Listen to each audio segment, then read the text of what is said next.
minimize physical are safe and effective. Vaccinations protect your children. Get your child vaccinated now. This message is brought to you by the Ministry of Health, UNICEF, and World Health Organization.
Indeed, good evening and welcome to Channel 1 News Hour on this 26th day of May 2020. Hope you've had a fruitful day and you are also keeping safe, bearing in mind that the Indian variant of the coronavirus is here with us. We have plenty in store, including local, international, and also sports. Remembering sports is that we are having a tantalizing match tonight in the champions in the Europa League.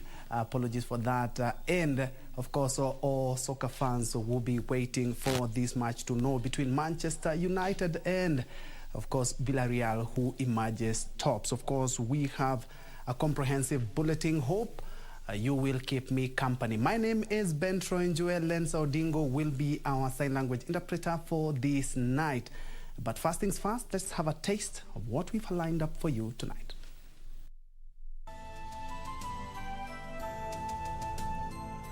Former Treasury Cabinet Secretary Henry Rotich denies corruption charges after being charged afresh concerning the multi-billion shillings Aurora and Kimwarel Dam graft scandal.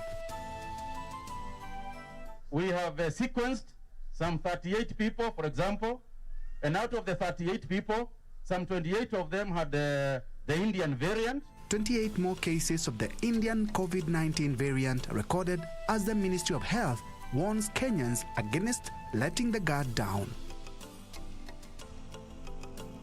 And on World Bedwetting Day, which is set aside to raise awareness on the medical condition, we bring you a story of a young woman who has triumphed.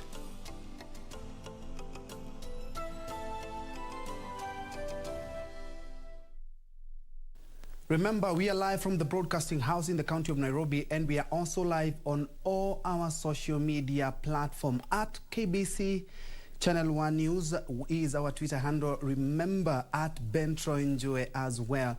And remember, you can send in your comment, suggestion, or even question on those platforms. And we begin tonight at the corridors of justice, where former Treasury Cabinet Secretary Henry Rotich has denied fresh charges concerning the multi-billion shillings Aurora and Kimwarel Dam graft scandal.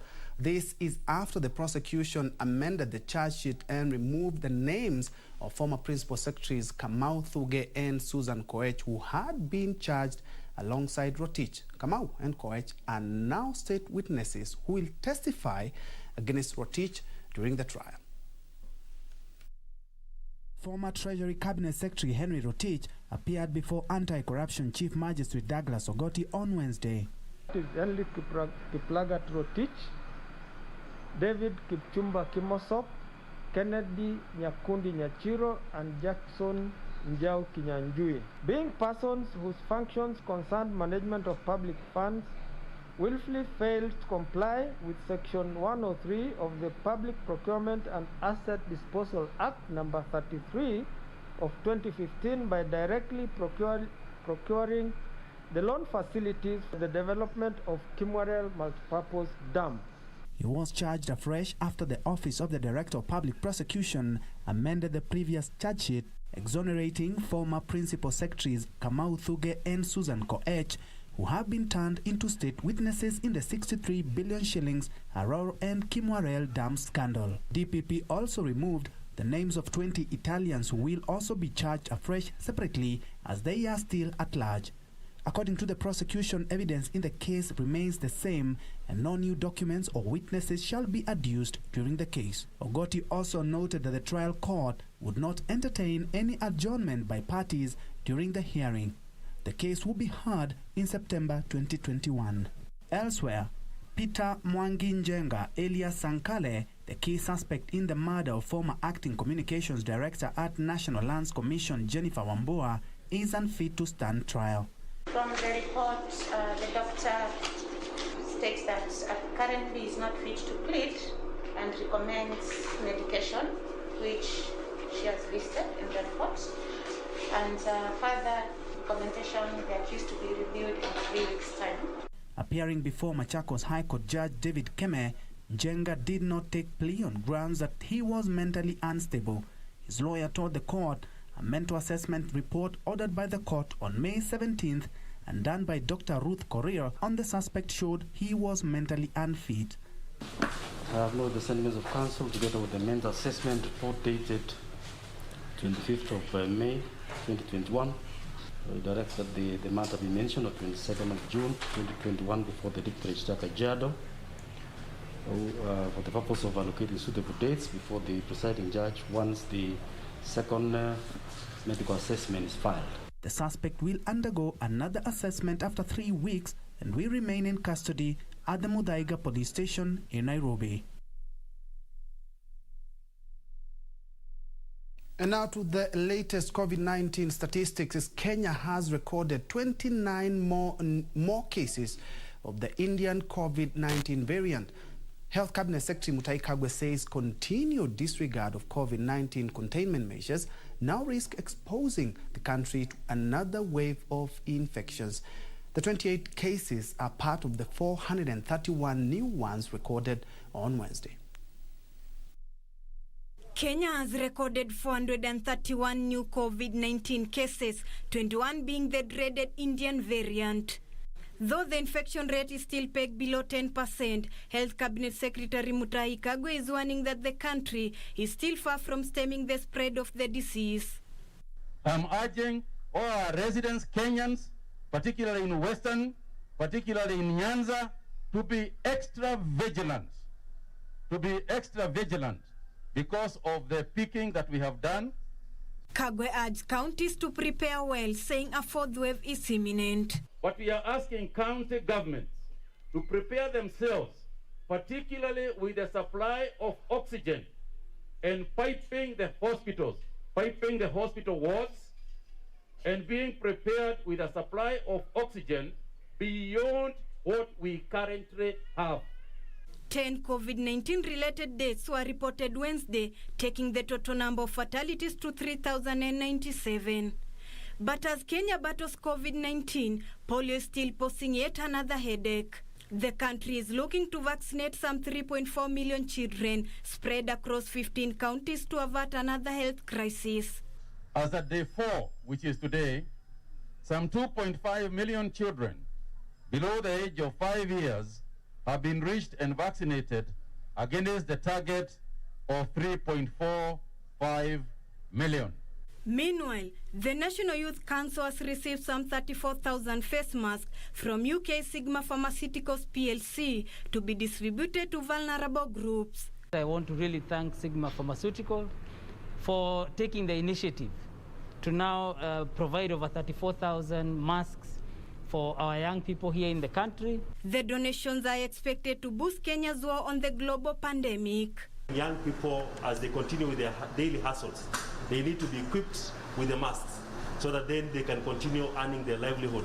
ICT's Cabinet Secretary Joe Musheru urged the youth to claim their space in leadership by electing persons with progressive agendas to effect change that the country desperately needs.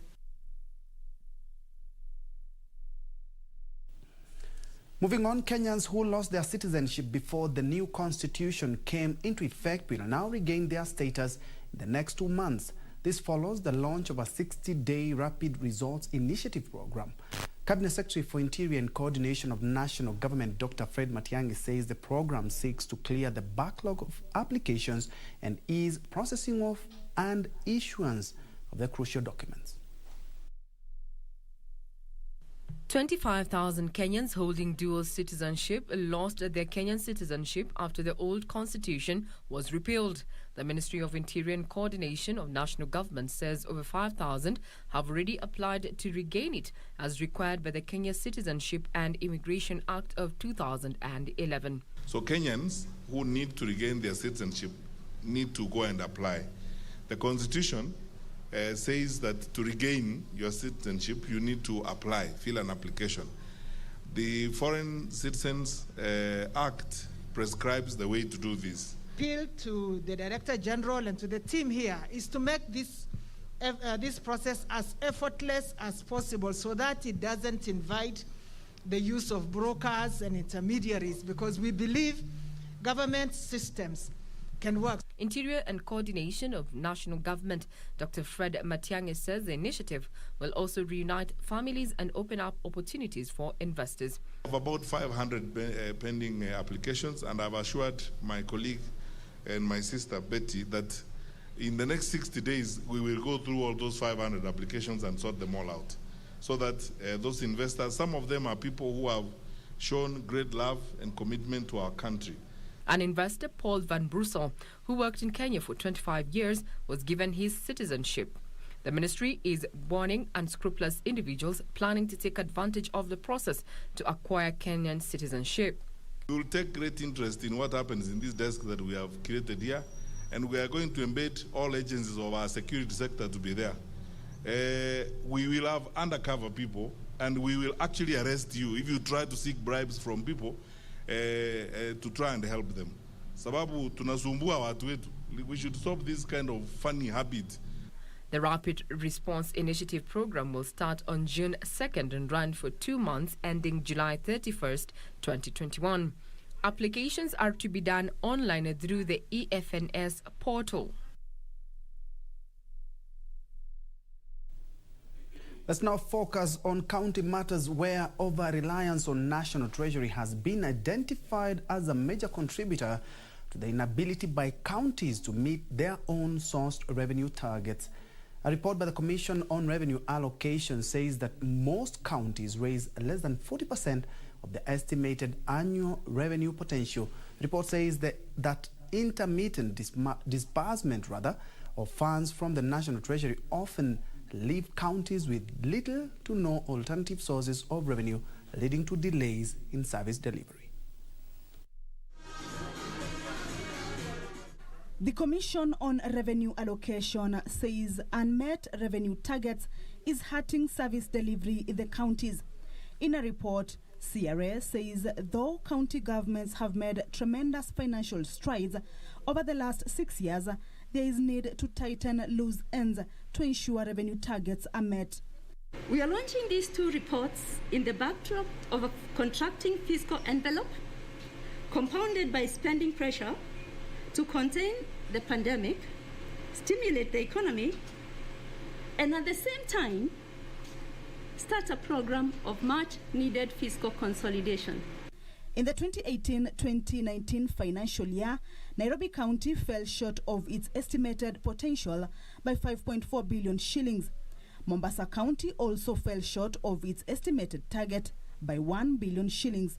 In the same financial year, Wajir County registered a shortfall of 140 million shillings.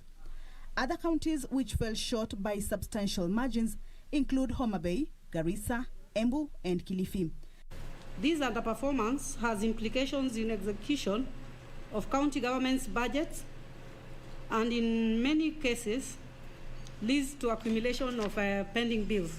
And a very, very serious thing that I would like counties to take note. And I want to give an example of Nairobi County. The property rate that you are using now to raise revenue. We are using legislation that was enacted in 1982. Counties can easily raise enough OSR if they focus on those revenue streams that give them at least more than 80%. So here what we are seeing is that a city like, for example, Nairobi, the speaker pointed out the valuation rules. If they were to update and stop using the one that was last updated in 1982, then they can actually finance their own budget. Counties such as Machakos, Narok and Lamu did, however, surpass their targets in 2018. The Commission on Revenue Allocation says to meet their budgetary obligations, counties have resorted to over-reliance on the National Treasury. Counties are crying because they have not received their equitable share from the National Treasury. Does this have to be the case? Just think of it. If we increased our own source revenues, we would have a buffer zone to take us to the next release of the equitable share. To enhance a revenue mobilization effort, CRA recommends, among others, that counties map out all revenue streams and update taxpayers' databases with a view of introducing new taxpayers. The Commission on Revenue Allocation further recommends that agriculture-dominated counties should consider value addition with a view of attracting investors to earn more on-sourced revenue through single business permits. Kamche Menza for Channel 1 News. Now, President Uhuru Kenyatta has filed a notice of appeal against the High Court judgment that stopped the constitutional amendment push through a popular initiative. Through his lawyer, Waweru Gatonye, the president has raised 9 issues, faulting the 5 High Court judges for proceeding to hear and determine a matter without him, without ensuring he had been served in person by his accusers. This coming as the Court of Appeal certified as urgent the BBI Secretariat appeal, directing the parties to file and serve within 3 days. In his notice of appeal, President Uhuru Kenyatta has raised 9 points faulting the judgment delivered by a 5-judge bench led by Justice Professor Joel Ngugi. Among the issues raised by the head of state is how the judges erred in law by determining the case against BBI without ensuring that he was personally served by his accusers. In particular, the head of state is concerned why the High Court judges declined to include him in the petition in a personal capacity and not through the Attorney General. Through his lawyer, Waweru Gatonye, President Kenyatta has therefore questioned the basis of the judge's verdict that he had violated provisions of Chapter 6 of the Constitution on leadership and integrity, and that a civil case could be instituted against the president or a person performing the functions of the president. Meanwhile, the Court of Appeal has certified as urgent the application filed by the National Building Bridges Initiative Secretariat, Orange Democratic Movement leader Raila Odinga, and Attorney General Paul Kihara Kariuki contesting the High Court judgment. Appellate Court Judge Anna Okwengu directed the appellants to immediately serve electronically respondents who filed the High Court case and furnish them with written submissions within 3 days. The respondents must also submit their responses to the Court of Appeal within 3 days of receiving the application. Ben Chumba, reporting for Channel 1 News. Moving on, the government will set up a multi-agency team to look into the alleged transfer of public land to private entities. Lands Cabinet Secretary Farida Karonei says the government will not engage in unlawful degazettement of public land, and all grabbed parcels will be reclaimed by the government. The CS has in the meantime reassured Kenyans on the effectiveness of the National Land Information Management System, saying it will help weed out cases of land fraud. Last month, the government launched the National Land Information Management System to, among others, rid the sector of perennial graft. Lands Cabinet Secretary Farida Karonei says the government is also moving to ensure it prevents the registration of all illegally acquired parcels of land. Categories of issues as we were going through the platform, there are those parcels of land that were allocated to citizens, but due process was not followed. To those ones, we might regularize by just following the due process. In some cases, there's been outright theft of public land. Those ones are different process will ensue to ensure that the asset is restored to the public. So depending on what the issue is, we are setting up a multi-agency team to help us look through all these issues regarding public land and advise the government what is the best way forward. Karune says the ongoing digitization of the land registry will bring some much-needed safety to many Kenyans who are in need of indelible land records. The platform itself as a system is very good. It's one of the best systems in government.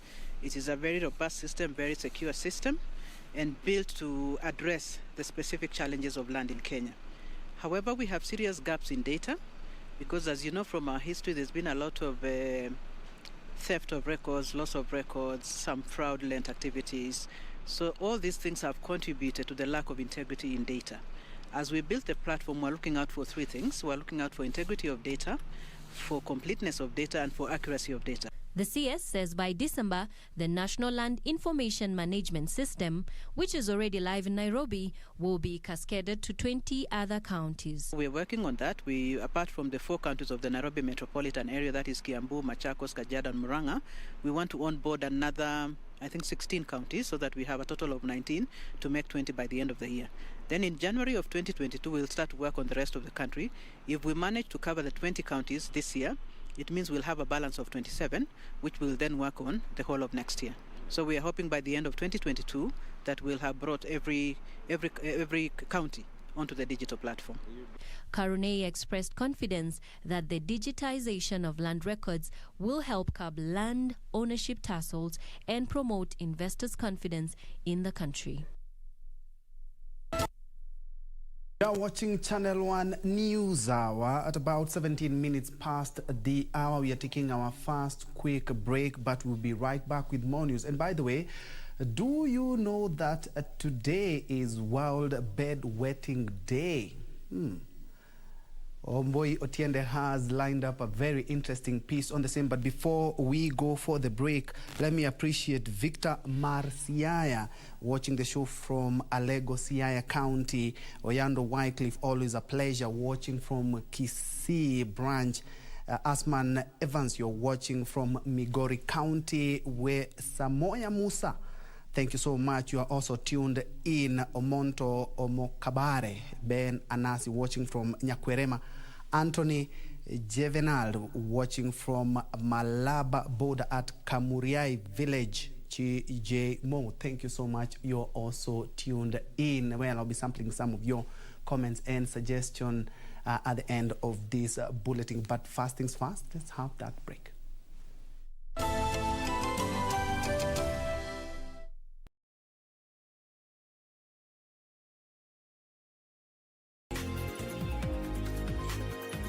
Did you know that a life policy can be used as an investment that provides for future savings paid upon maturity?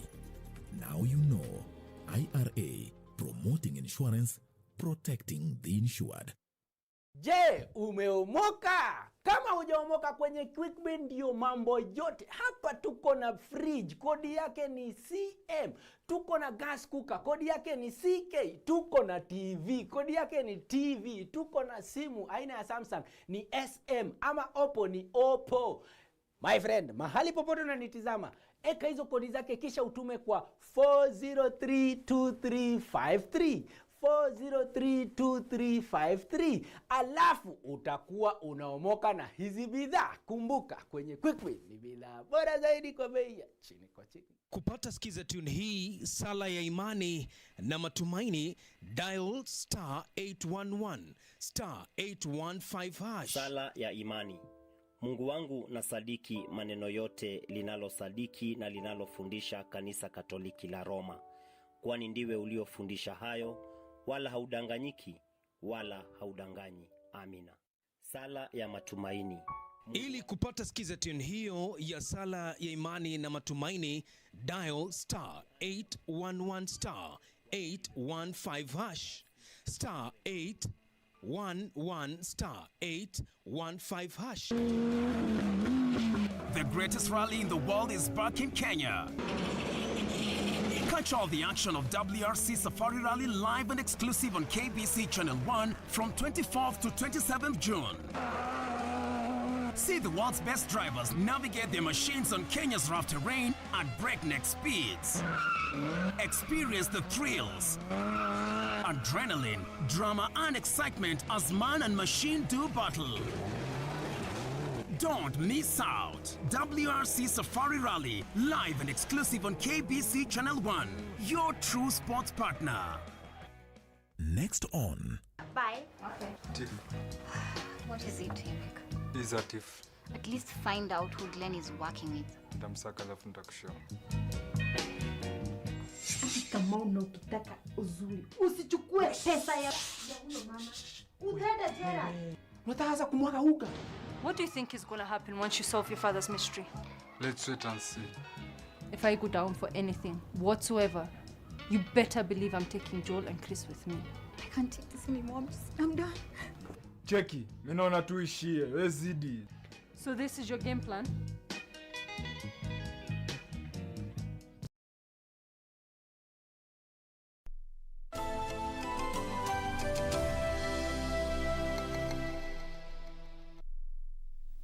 Welcome back. We are glad you're watching. Moving on, the government plans to implement new reforms in the livestock and maize value chains in efforts to make agriculture a lucrative economic activity. President Uhuru Kenyatta says the government has prioritized increasing investments in the agriculture sector to ensure farmers get good prices. The government has instituted reforms in the tea and coffee value chains, which officials say have helped improve the money farmers are making from their ventures. President Uhuru Kenyatta says the government plans to extend the reforms to the maize and livestock value chain in a bid to make agriculture a lucrative economic activity. Na yale ambayo tunafanya kwa wafugaji wetu ndio tunaendelea kufanya hata kwa wakulima wetu wa kahawa, majani chai na mimea ingine mbalimbali. Speaking during the official opening of the NEM abattoir in Nairobi County, President Kenyatta said the government will continue sourcing for additional market for local livestock products. Kukuza hii biashara, hii ni kazi kwa vijana wetu. Hii ni pesa kwa mifuko ya wafugaji wetu. Na hiyo ndio furaha yetu. The 300 million shilling slaughterhouse owned by 3,000 livestock farmers mainly processes product for the export market. Tumeweza kufikisha hapa saa hii silota tunachinja mbuzi kuanzia 2,000 mpaka 5,000. Na ile nyingine tunaendelea kujenga iko na capacity ya kuchinja kuanzia 10,000 mpaka 12,000.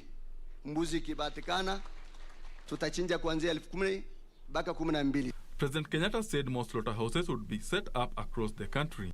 The government will also set up a tanning factory in Athi River to show up value addition efforts. Tuko na muradi kama serikali pale Athi River ya kuanza new tanning facility, pahali ambapo mtaweza kupeleka hiyo ngozi yenu na muweze kupata pesa ambayo inastahili kwa hizo ngozi ambazo zinatoka hapa. Tunaendelea kujenga ile factory kubwa kule Kinani ambayo itaweza kuongezea value kwa leather.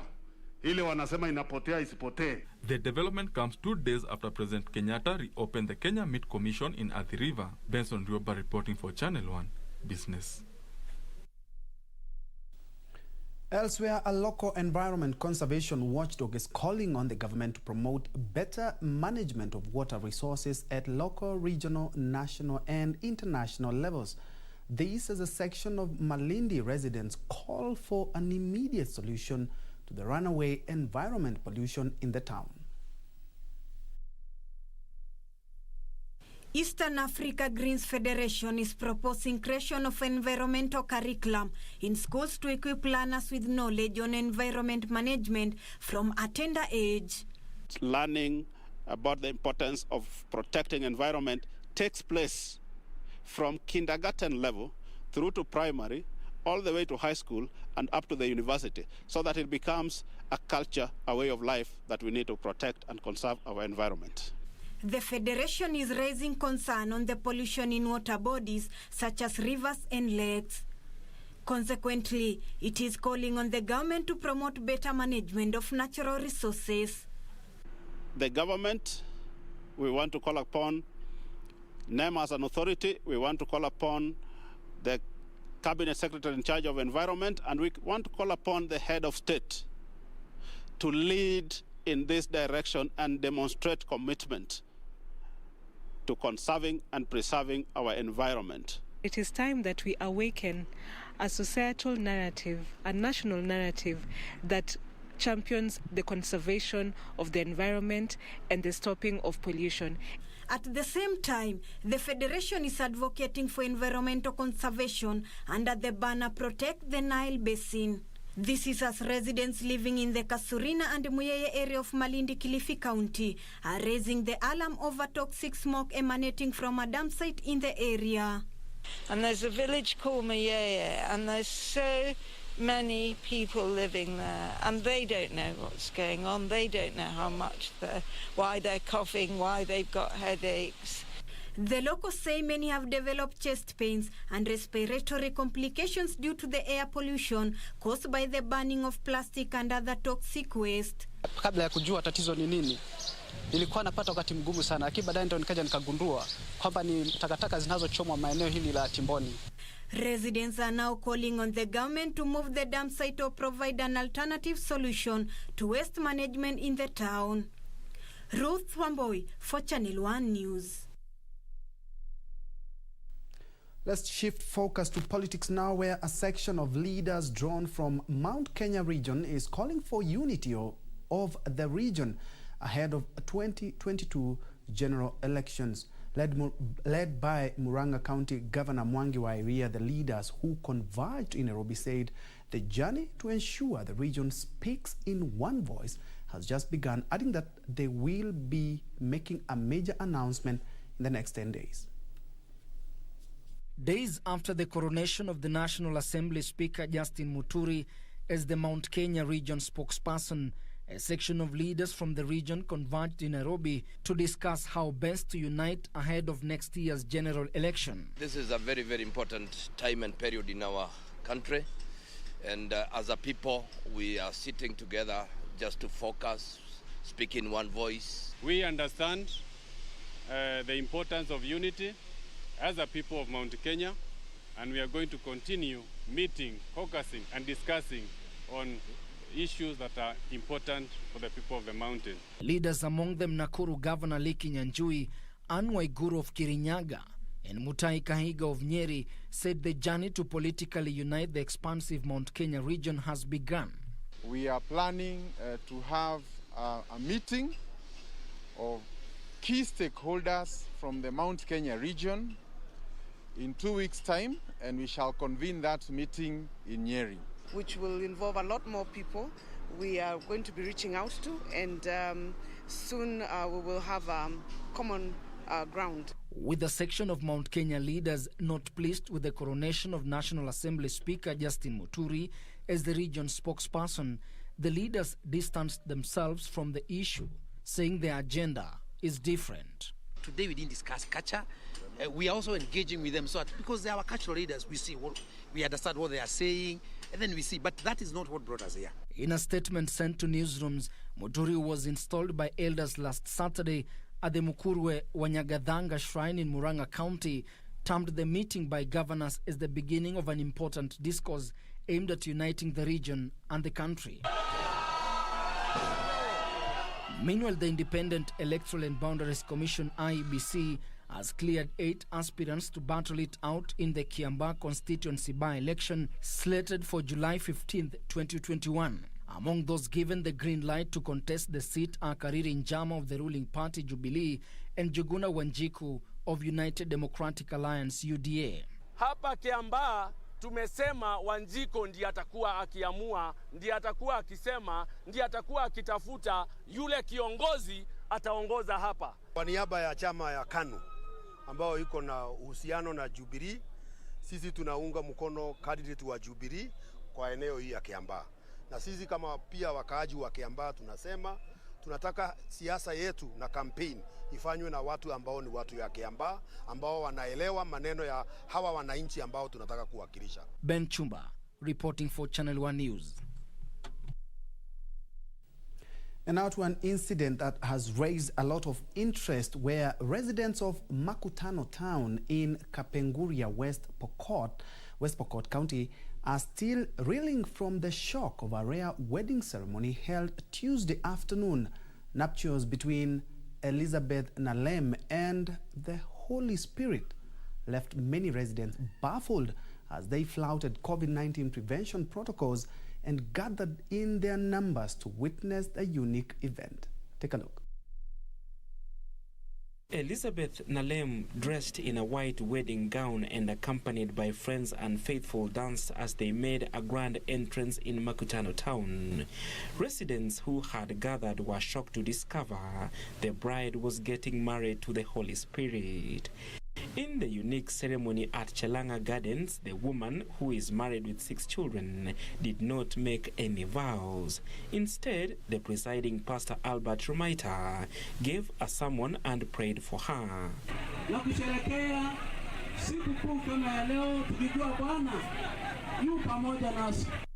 Her husband, Joshua Nalem, said he was shocked by the turn of events. Nimekuwa ngumu kwa mimi. Simekwambia mimi sijui maneno.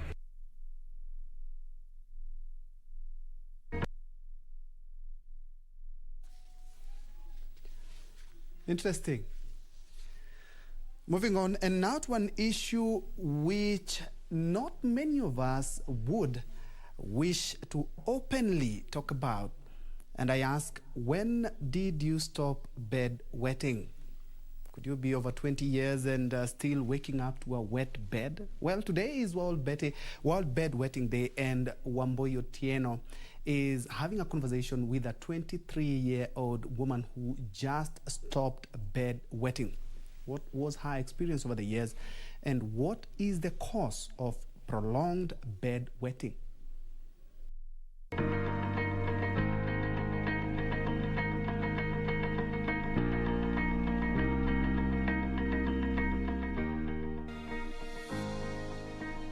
I have to choose somebody who will understand in case it ever happens that I wet bed with you. 23-year-old Christine Mugechi. So again, I have to be decisive of who I choose in my life. Nothing from her looks betrays the most distressing experience she has battled with for what to her appeared eternity years. She purposely let us into her world to unveil the nightmare of her life. Christine, since birth, suffered from enuresis, which is passage of urine involuntarily when asleep and even when going about her daily program. Through bladder training, she managed to stop wetting herself when awake. This was at age 7, but her bedwetting continued. She, however, says that her first experience with the doctor was uncomfortable for having to answer questions she knew nothing about at the most tender and innocent stage of her life and having to go through numerous tests. I've known myself as a bedwetter since I was a tiny kid. Like, that's been my life for the longest time.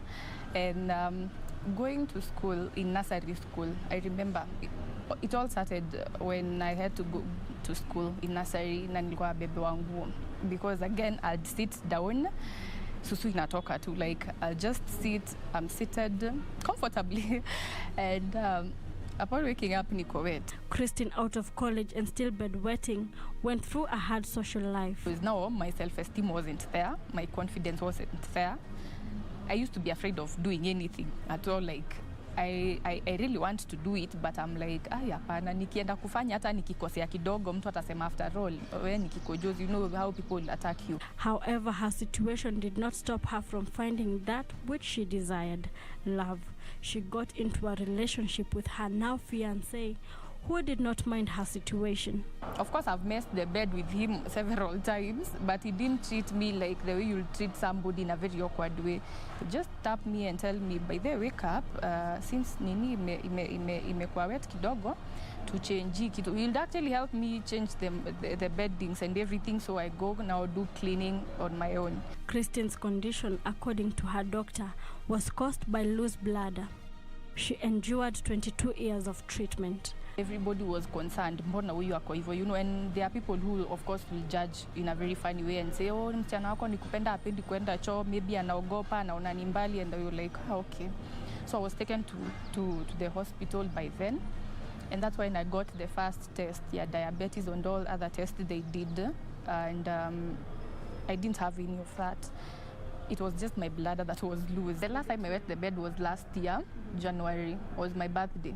Lucy Wamboi, founder of the Enuresis Initiative Kenya, says that if bedwetting is not checked past 5 years of a child's development, it can translate into the secondary enuresis, where a person does not stop wetting the bed at an older age. People telling me I have never dried throughout my childhood, my teenage, my whatever. I'm now 22, I'm now 20, I'm now 29, I'm now 30 years old. I have never dried. Lucy also warns parents against ridiculing, punishing and publicly embarrassing children as a way to help stop wetting the bed, saying that it may tamper with the child's emotional and psychological welfare and that they may never stop wetting.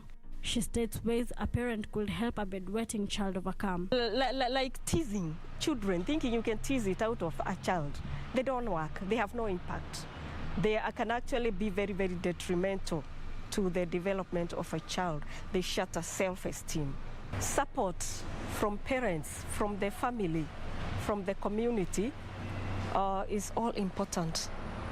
So I've met also parents who have told me they purposed to be waking the child up at night, take them to the loo, and also it helps like for parents to admit to a child, I was a bedwetter myself. It helps so much. It is so relieving. Also praising a child when they achieve dryness, when they wake up with a dry bed, or when they wake up and they use the loo so that they don't wet the bed. Praising the child, keeping a record, keeping rewards. Lucy strongly discourages against the traditional myths of remedies to stop bedwetting and shows gadgets that are used to help stop the enuresis condition by both children and grown-ups. They are told to eat maize silk. There's one lady who told me she was told to climb on top of a tree and urinate a stream of urine from up there down into the ground. And she did that several times, and of course it had no impact. She was actually became an adult bedwetter. By the time she was coming to me, she was a married woman with two children, and she was a bedwetter. Basically, this is the bedwetting alarm. It's a very easy device to use.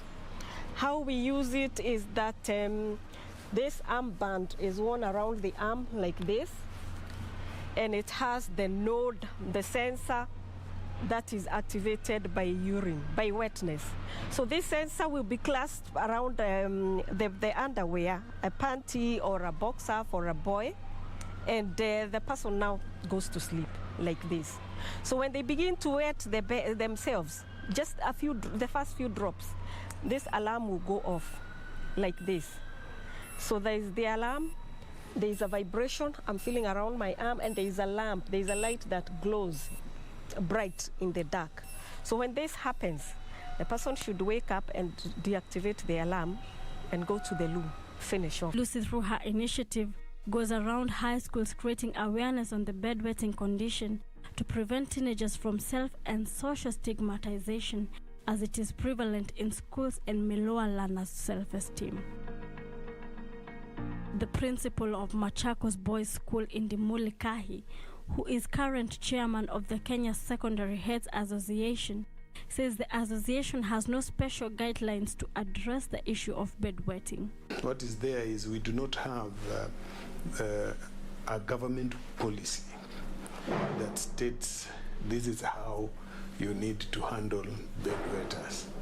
But the policy of government is every school should be comfortable for all learners. Indemoli says that there are cases of bedwetting bullying, and the school offers guidance and counseling to the affected to help them get over the social stress. Once you are being rejected, if it is a cube, you are being rejected by the cube members, it's bullying. And we encourage the guidance and counseling department to also have sessions with them just to find out whether, if there is anything beyond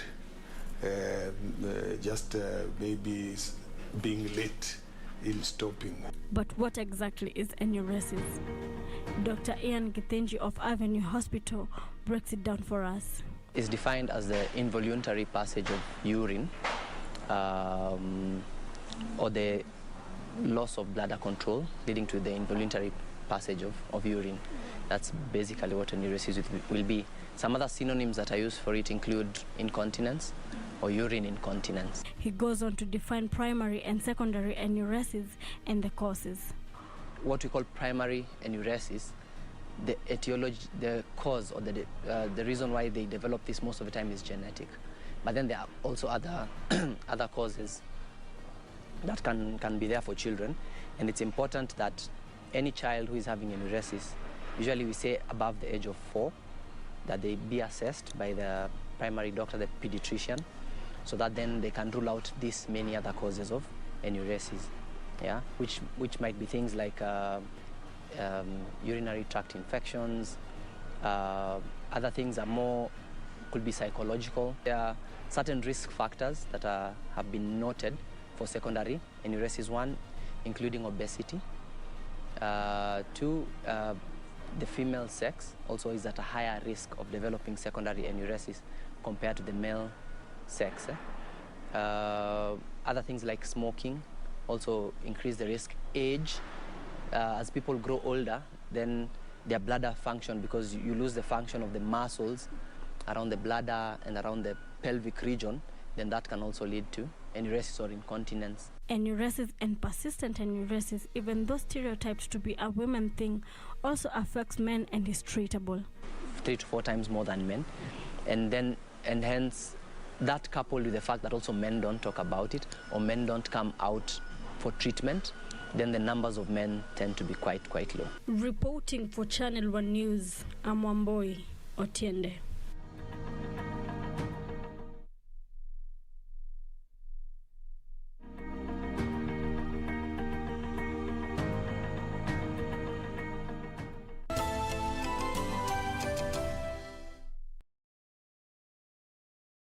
In February 2021, confirmed cases of polio virus were reported in Garissa and Mombasa counties because of outbreaks from neighboring countries. From Saturday the 22nd to Wednesday the 26th of May 2021, the Ministry of Health and its partners will conduct a house-to-house polio vaccination campaign in 13 counties that are most at risk. Vaccination teams will adhere to the COVID-19 safety measures such as wearing a face mask, hand hygiene and physical distance. To minimize physical contact, mothers will assist to open the child's mouth for vaccine administration. The polio vaccine and all other vaccines have been tested and are safe and effective. Vaccinations protect your children. Get your child vaccinated now. This message is brought to you by the Ministry of Health, UNICEF and World Health Organization. This weekend on KBC Channel 1. What was up with that, by the way? How can you call someone 25 times in a day? Was heaven burning? Nayaga Minesi, I even bought you this milking most dolly because of that issue. Please let me speak. Why are you begging her like that? That is the sign of weakness in a boy's child, okay? So if she doesn't want it, let her happen sharp pay.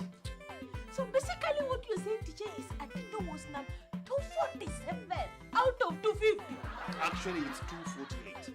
Who is laughing now? Where Ajaib, he couldn't even spell a simple word like Nikumbum.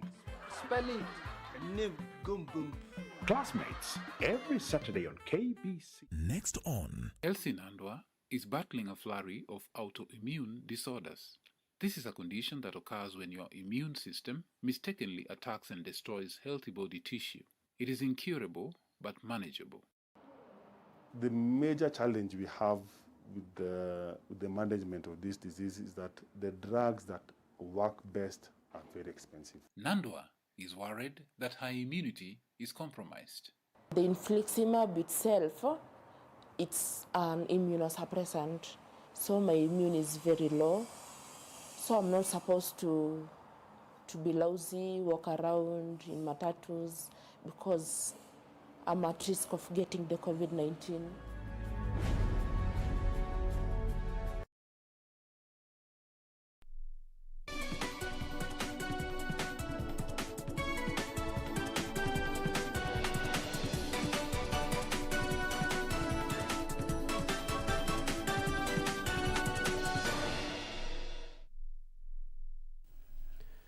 In business, the youths are being encouraged to embrace trainings on informal skills which are key in driving Kenya's industrialization.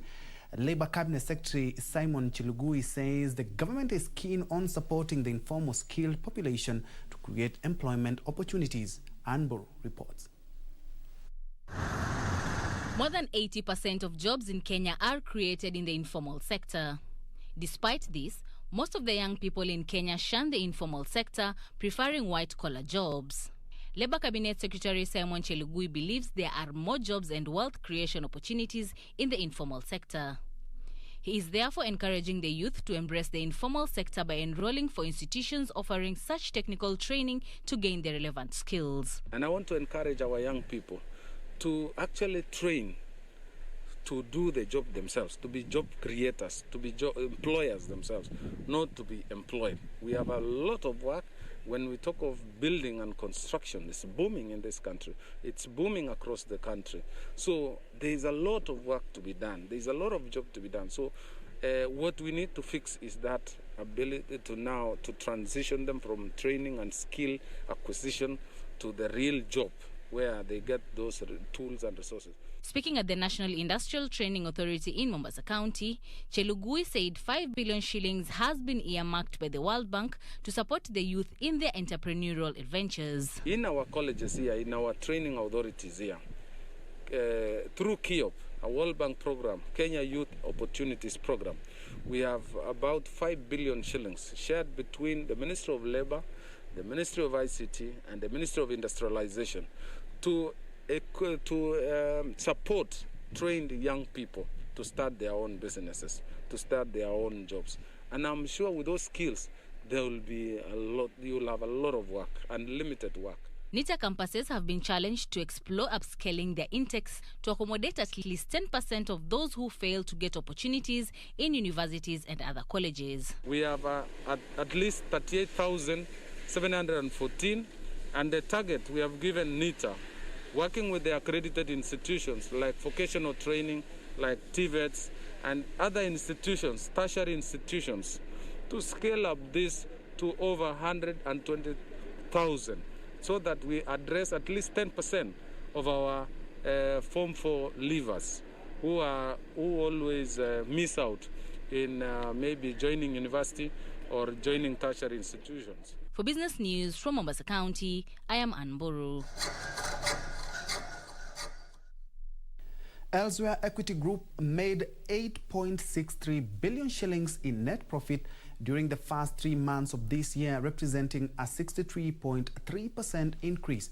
The profit increase was powered by reduction by more than half of the loan loss provision to 1.27 billion shillings. Despite the stock of non-performing loans increasing to 63.49 billion shillings, up from 44.6 billion shillings a year earlier, Equity Group slashed its loan loss provision from 3.12 billion shillings to 1.27 billion shillings. This was after the growth rate of non-performing loans slowed, increasing by 4 billion shillings during the first 3 months of this year. This coupled with a 31.89% increase in total interest income to 20.34 billion shillings, powered up by lenders' first quarter net profit, which increased 63.3% to 8.63 billion shillings. Our profit before tax have grown by 67% and profit after tax by 64%. He says that 1% of the lender's loan book that represent 171 billion shillings was restructured due to the adverse effect of COVID-19 pandemic. Of this, 5 billion shillings has been fully repaid, while customers with 66 billion shillings are expected to resume repayment by September this year. Mwangi says the group is targeting to make 40% of its revenue from regional subsidiaries, including DRC, where it recently launched operations. That ability to tap and mine a concentrated population makes the DRC very, very attractive to us. And it even becomes more attractive when one's imagine that it's skewed to joining the East African community. Benson Europa reporting for Channel 1 Business. Kenya is positioning farm tours as one of the experiences to be sampled by both local and international travelers, in line with the strategy to diversify its tourism products and experiences. Kenya Tourism Board has launched farm tours in Gatura Greens Tea Farm in Murang'a County, with the KTB Company Secretary Alan Njoroge calling on farm owners and producers encouraged to package tours for tourists. Here are the details of this and other stories in our corporate briefs. Even though Kenya's key tourism products have mainly centered on safari and beach destinations, the country is keen on diversifying to tap tourist opportunities in agriculture.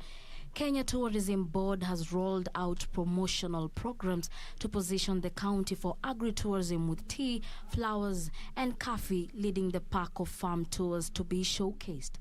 KTB plans to leverage on tea, cut flowers and coffee that generates a lot of interest in the country for farm tours. Why we started Gatura Greens was to make tourists and people experience tea.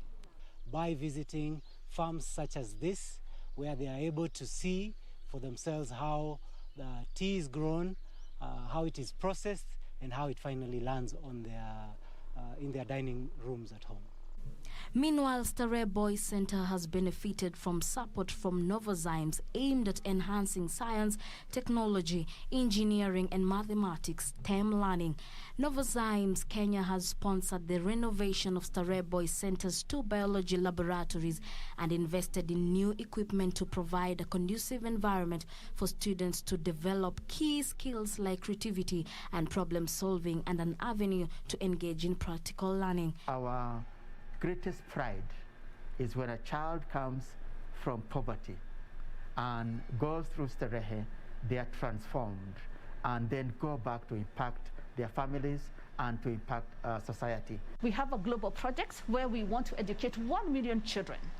And Starehe was a very natural choice for us, because Starehe takes care of the very needy children. Finally, Flight Safety International -8400 stimulator housed at Kenya Airways Pride Center is operational, with Jambojet as the anchor user. The stimulator, which is the 3rd in Africa, will support high-quality pilot and maintenance crew training and is expected to improve operational efficiencies and reduce Jambojet's operating cost by at least 10%. It used to be about $400 per hour. You do about 4 hours, and on top of that, you have your hotel costs, you have the travel costs. So, in essence, you'd find it coming to about 800 per session. Further afield, China has overtaken Germany to become the UK's biggest single import market for the first time since records began. Goods imported from China rose 66% from the start of 2018 to $24 billion in the first quarter of this year. For this and more, here is our international business roundup. Imports from Germany fell by a quarter to £12.5 billion in the first quarter of this year. The change came as trade with the European Union was disrupted by Brexit, and the pandemic boosted demand for Chinese goods. The Office for National Statistics report says German imports to the UK had fallen since April 2019 amid uncertainty over the details of Britain's exit from the EU. Germany's motor industry also felt the impact of the pandemic as both vehicle production and global exports were hit. In the UK, demand for new vehicles slumped as car showrooms were shut down due to lockdown measures. Exports of goods to Ireland saw the greatest proportionate fall on the UK's top 5 exporting partners after the EU transition period. Elsewhere, ExxonMobil Corporation's 12 directors are up for election Wednesday in the first major boardroom contest where climate change is a central issue. Exxon has long fought to keep climate activists at bay, negotiating with big holders to supply details of its emissions and publicly supporting carbon reduction. BlackRock, Exxon's second largest shareholder, struck a blow to those efforts by supporting 3 nominees from activist fund Engine No. 1, which promotes sustainable investments. The viabilities of Exxon's climate strategy and past resistance to shareholder concerns lay behind BlackRock's vote. Finally, Marks & Spencer's reported big losses for last year as the pandemic took its toll on clothing sales. It made a pre-tax first quarter loss of 201 million sterling pounds, down from 67 million sterling pound profit in the previous year. The losses were mainly due to the performance of its clothing division, which suffered as non-essential retail was shuttered during lockdown. The retail said sales had been growing since reopening. The chain said it had received government support of 306 million sterling pound, which had partly offset the effect of lost trade and enabled it to keep its employees on.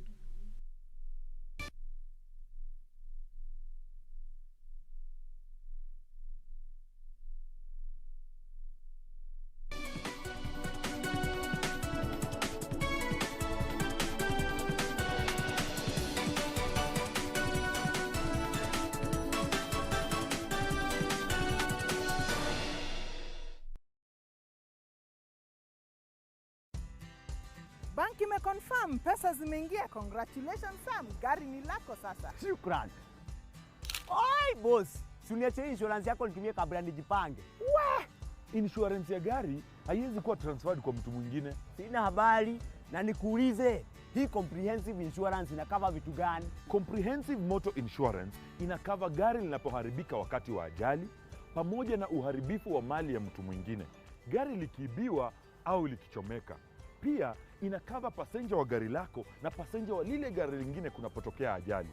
Kwani umenisahau mimi kama driver? Dereva hakui covered na comprehensive insurance, ila anajitafutia personal accident cover.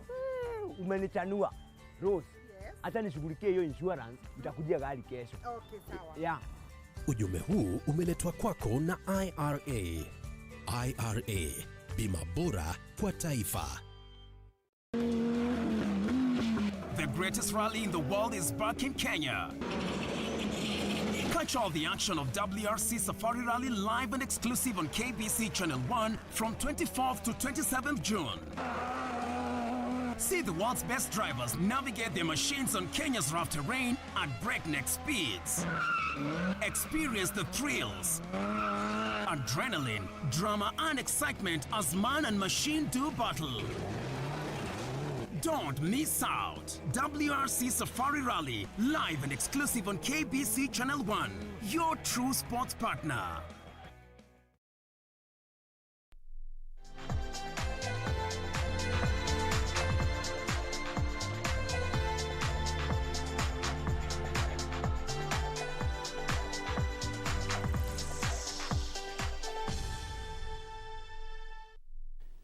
In sports, we begin with athletics, where African athletes who will be featuring in the weightlifting Olympic qualifiers in Nairobi starting tomorrow have been urged not to indulge in the usage of banned substances by the World Anti-Doping Agency, WADA.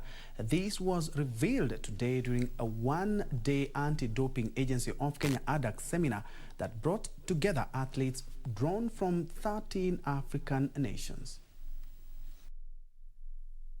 World Anti-Doping Agency WADA included stimulants, cannabinoids and glucocorticoids in the 2021 list of prohibited substances for sportsmen and women in and out of competition. Stimulants including cocaine and Bramatan are among a long list of prohibited substances. All natural and synthetic cannabinoids are prohibited too in the 2021 list. More than 50 athletes drawn from 13 African countries attended a one-day seminar that was held before the start of the Africa Weightlifting Championship, come Olympic qualifiers set to kick off tomorrow. Some of the issues that we are discussing with them today include the sample collection process, which is the testing process. We want them to know the procedures that are involved when they are tested, because some of them will undergo anti-doping testing. We are expanding what we call what doping is, so we are talking to them about the anti-doping rule violations that have been stipulated in the World Anti-Doping Code. Goal of the WFA is to lift up the game, get the standards. Yes, as in Africa, and like any other sports, we are still coming up to it. But here we have an advantage, one. Weightlifting is an Olympic sport. And Africans, by nature, are strong people. So it's an area that we should really cash in and make our impact. President, to all of us, should be to more work for anti-doping, more work for how we can development, how we can change the mentality for some our lifters, because this is very important. That's why it's very important. Kenya will be represented by 4 men and 4 women in the 4-day championship. It will be the second time for Kenya to host such a championship after hosting a similar one in 2012. Frederick Muki for Channel 1 Sports. Uasin Gishu Governor Jackson Mandago has said that his administration is keen on engaging athletes and using sports to champion environmental conservation. Mandago made the sentiments after receiving 2,000 tree seedlings from former athlete Moses Tanui as the county prepares to host the 3rd edition of Eldoret City Marathon on 6th of next month. The Eldoret Marathon will be the first one in Kenya to be electronically timed, and its theme is climate action. Director Eldoret City Marathon Moses Tanui said they intend to plant more than 3 million trees. Climate action. We want our athletes, we want to use sports to champion environmental conservation. And we chose Eldoret City Marathon and the Marathon as an anchor for our environmental conservation, because we believe for you to be a very healthy sportsman or woman, you must have an environment that is conducive, and one of the products you consume to be able to participate in sports is actually oxygen. We started this marathon for the purpose of tapping talents, young athletes, that they don't have managers, they don't have agents.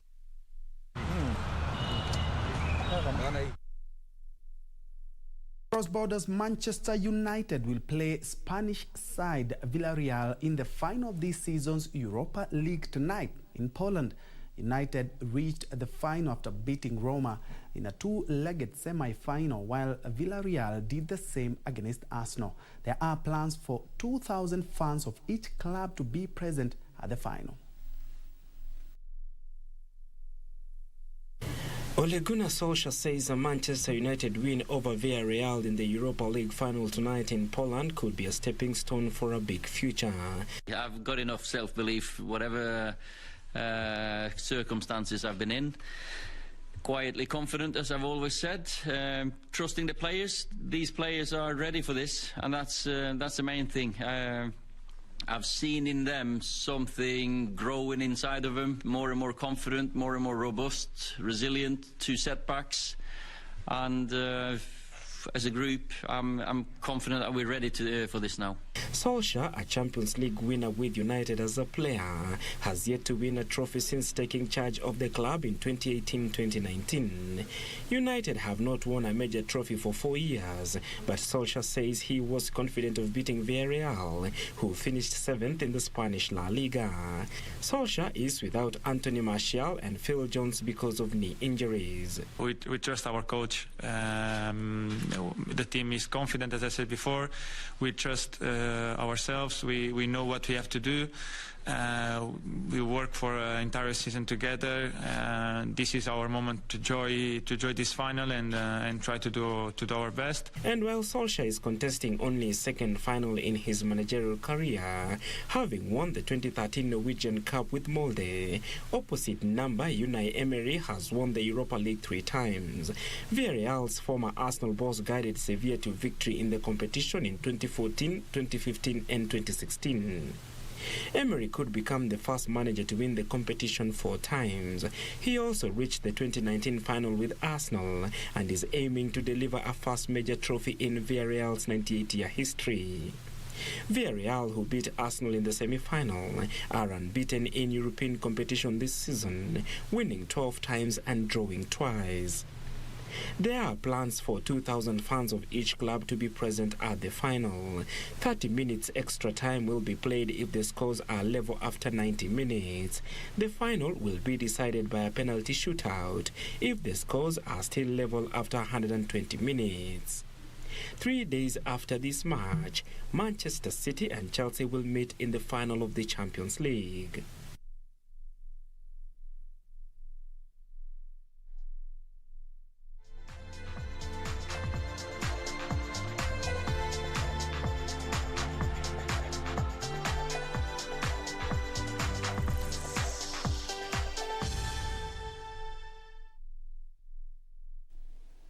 Europa League finals, that game has already started. It's in its 6th minute and the scoreline is still 0-0.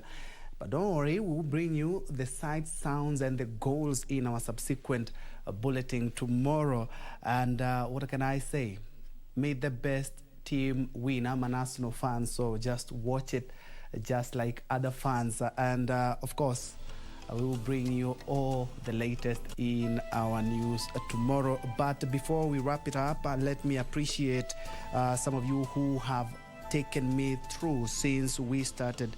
And I can see you are still watching. Thank you so much for that. Wamboi Bobo, watching from Mweiga in Nyeri County.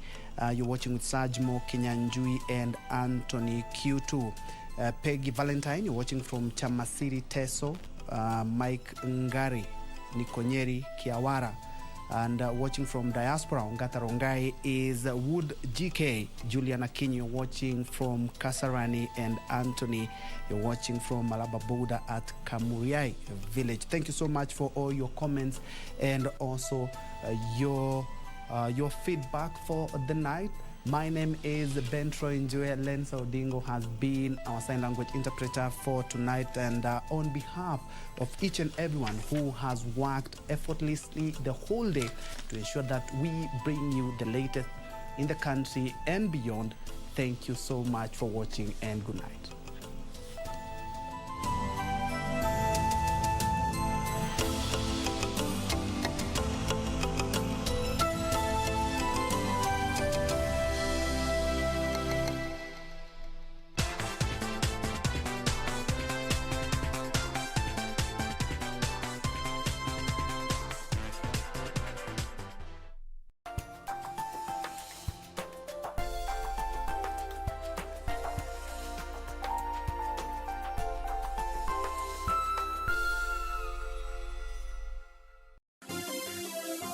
Vera Beauty College.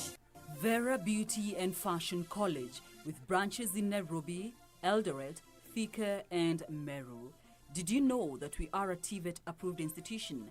We offer courses in fashion design, interior design in soft furnishing, event decoration, flower arrangement, event planning, hairdressing, barbering and dreadlocks, beauty therapy, makeup, nail technology, spa massages, teaching skills, TOT, solo business management, and many more. Register now and visit our website on www.verabeautycollege.com. You can also call on 0725 923 550 Nairobi branch, 0728 087 689 Eldoret branch, 0722 22 7428 Thika branch, 0725 000 706 Meru branch. Vera Beauty and Fashion College, a TVET approved institution.